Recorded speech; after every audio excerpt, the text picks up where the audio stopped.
Hello again and welcome back to the PhatPhish Guitar Studio. I'm Dave and this is another video looking at overhyped and overpriced overdrive pedals. I did a video recently, be honest, just blatantly jumping on the bandwagon for the whole Digitech Bad Monkey thing because I have a Bad Monkey pedal and I thought it would be a fun thing to do for a video. In that video I featured my Frederic Effects Golden Eagle Klone as one of the pedals that I compared against the Bad Monkey. A friend of mine got in touch and said, you know, you've got that Klone. He says, well, I've got a real Klone. Would you like to borrow it so you could do a comparison of Klone against Klone? And I said, yes, absolutely, I'd like to do that. So down on the board now, I have his Klone KTR. Very briefly, if you don't know the backstory on Klones, which are possibly the most mythical and crazily overpriced overdrive pedals on the market at the minute, on the second-hand market. Bill Finnegan built the Klone Centaur overdrive pedal sometime in the 80s through to the mid-90s. That's the box you'll see, like silver box or a gold box. That's the Klone Centaur, like the original pedal.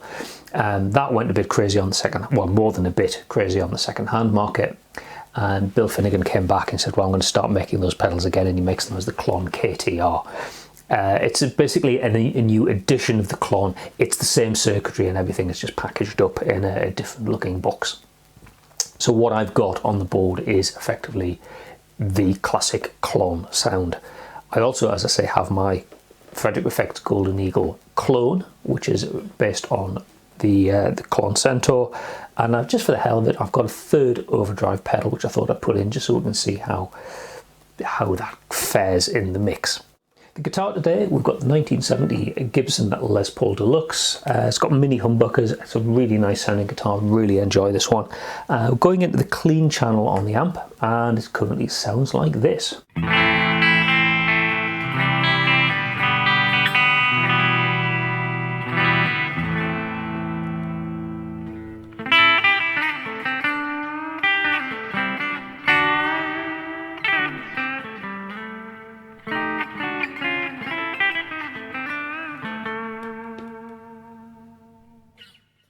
Let's see how it sounds with the overdrive pedals. These are all set at unity, so the volume coming out the pedal is the same as the pedal when it's off, so it's not boosting the signal, it's not pushing the amp into overdrive. Any drive sound you hear is what's coming from the pedal. The tone control, or the treble control as it's called on the Klones, and the Klone is set at 12 o'clock, right in the middle. And we're going to start off with the gain set fairly low, about 9 o'clock, so the gain is registering, but it's fairly low down. Okay, here we go with pedal number one. In terms of effects, by the way, there's a little bit of reverb and some delay in the loop. But in front of the amp, all we've got is the overdrive pedals. There's no compression or anything else that's going to be changing the sound of the guitar. So here we go with pedal number one.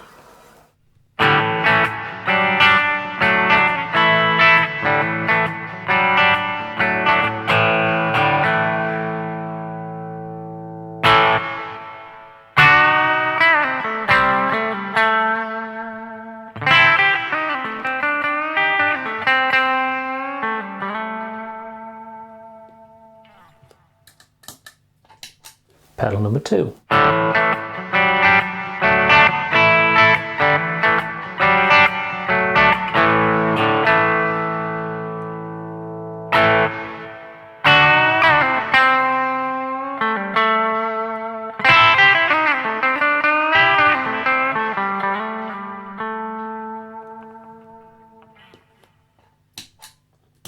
Lastly, pedal number three.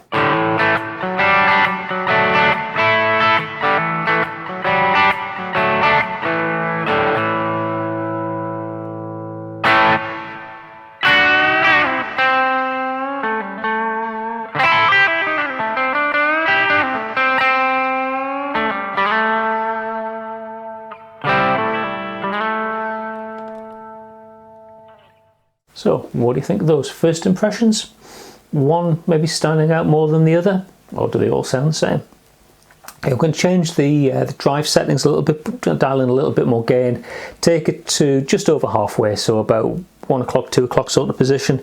And again, I'm going to balance the level, the output, so that what we're hearing is the same volume coming out of the pedal when it's on as when it's off, so we're still not driving the amp into overdrive.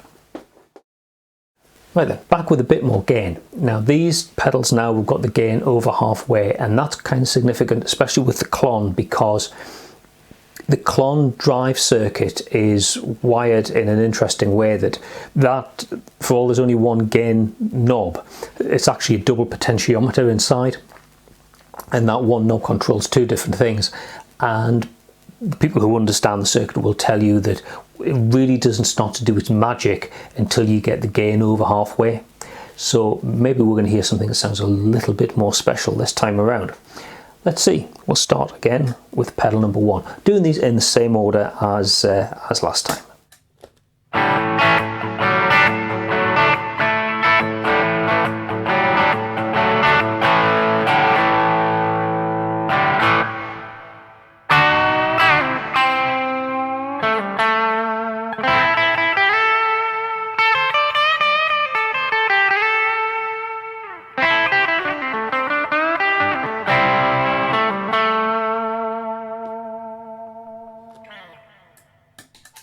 And pedal number 2.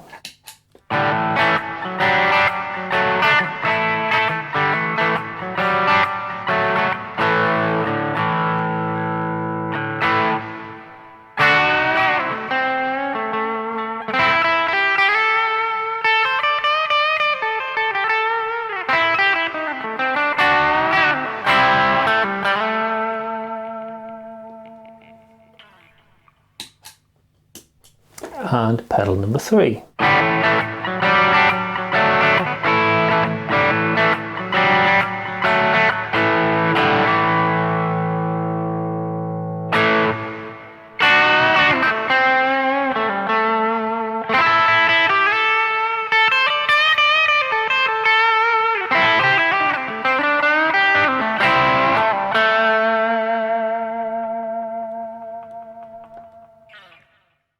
So, what do you think about them this time around?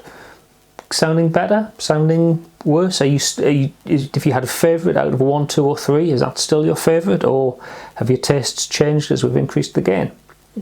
Let's see. Going to take the gain right the way up full now, and we'll hear how they sound when the gain's maxed out. Again, we'll bring the level down so it's at unity, so when all the drive sounds you're hearing are coming from the pedal, we're not driving the amp. Right, then back with gain to the maximum. Let's see how it sounds. Pedal number 1.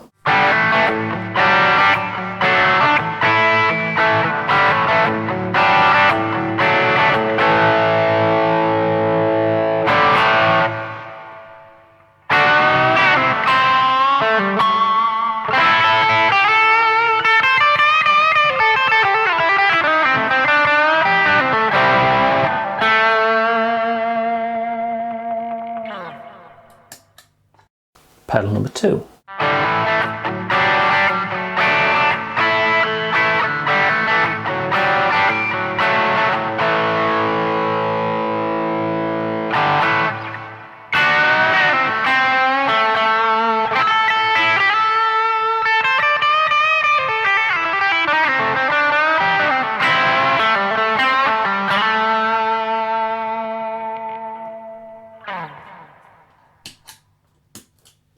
Pedal number 3.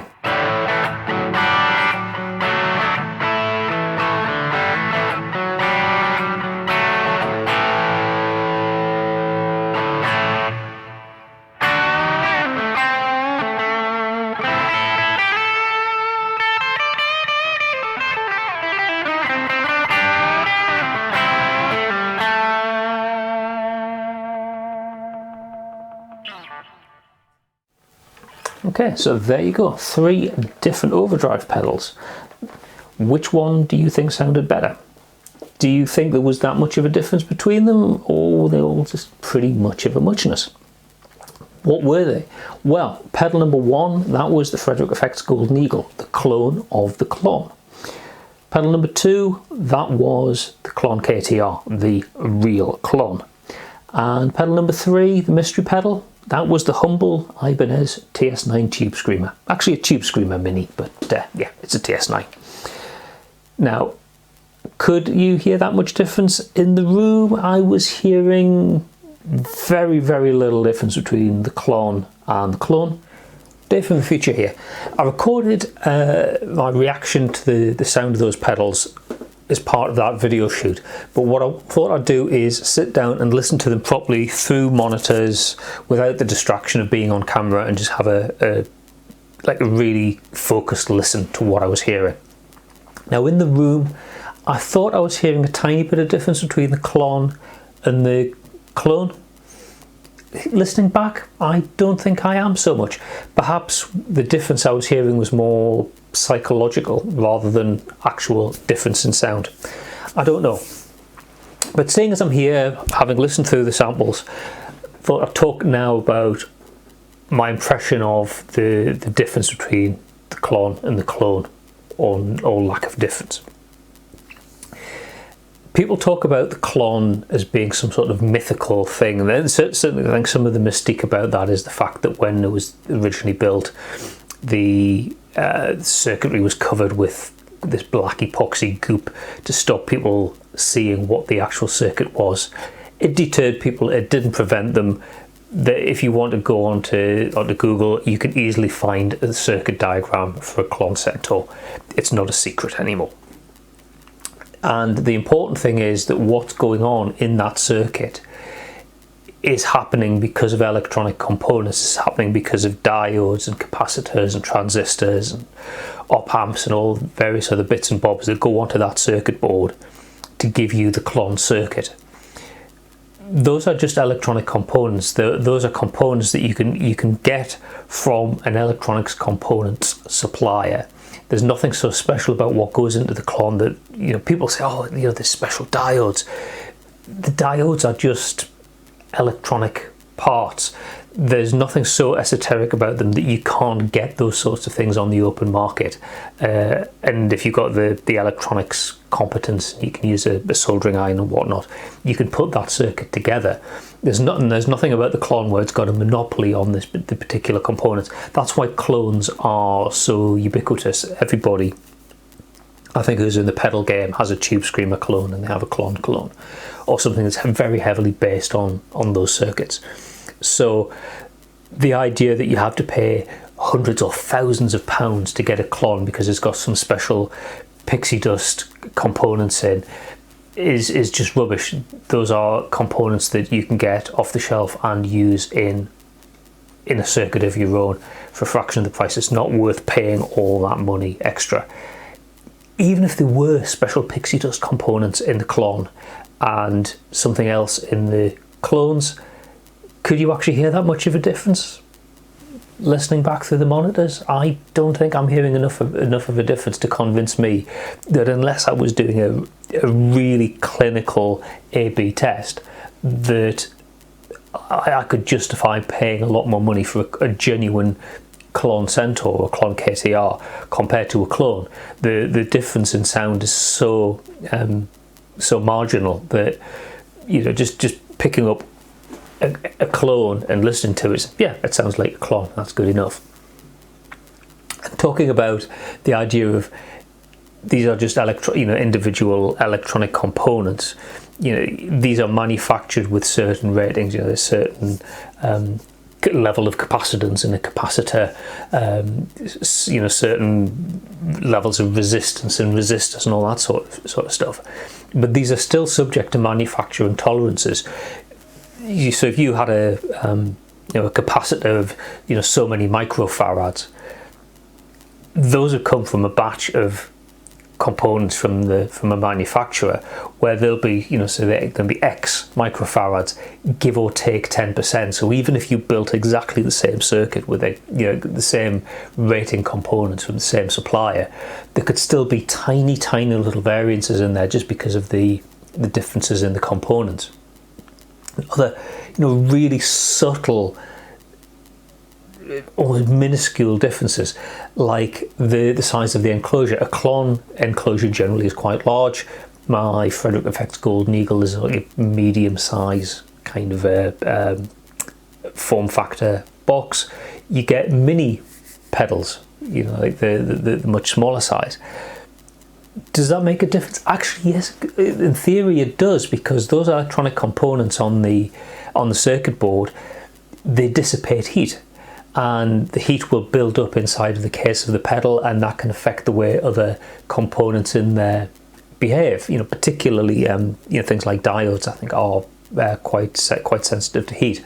So if you've got a big box that has lots of air, heat will dissipate better, and the components inside the circuit won't be as affected by heat as ones that are in the same equivalent components in a small pedal form factor. But does it make a difference?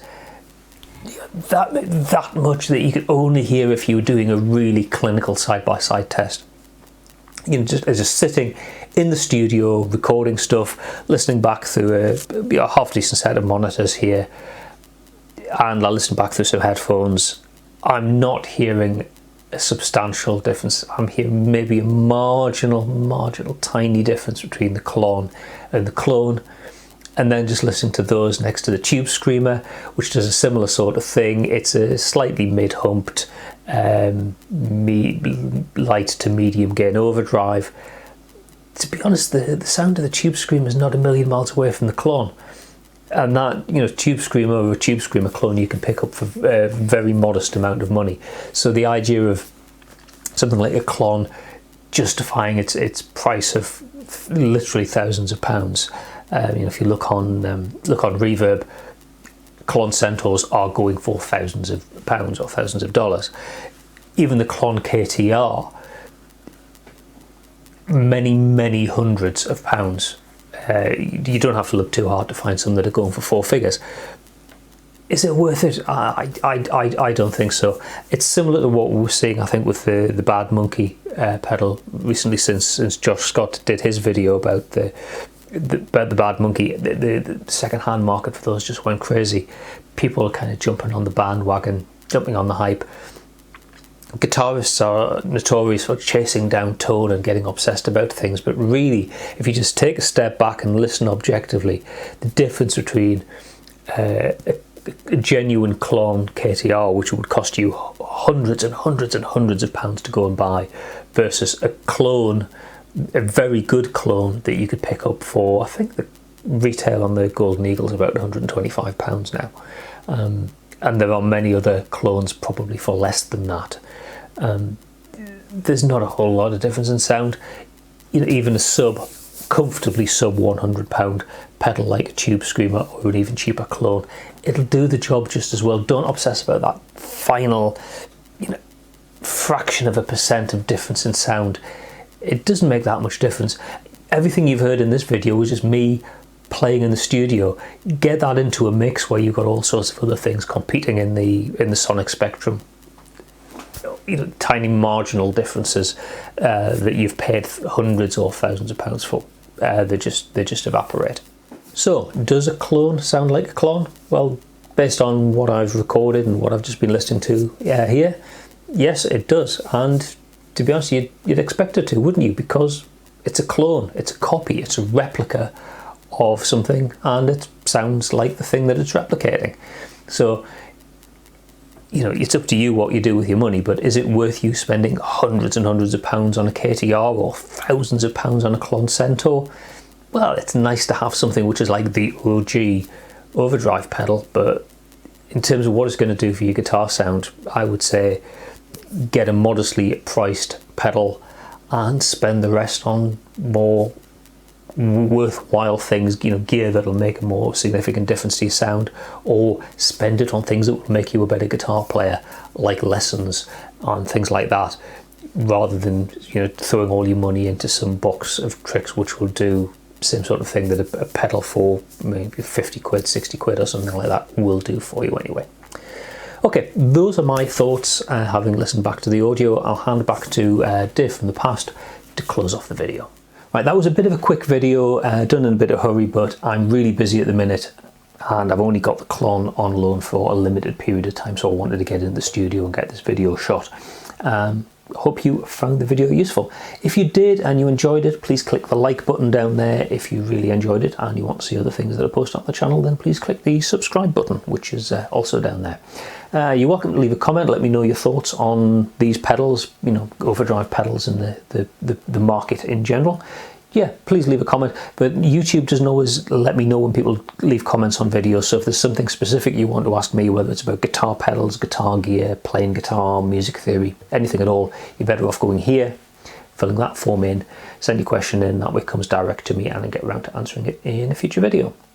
Okay, that's all for now. Thanks very much for watching and I'll see you next time. Bye for now.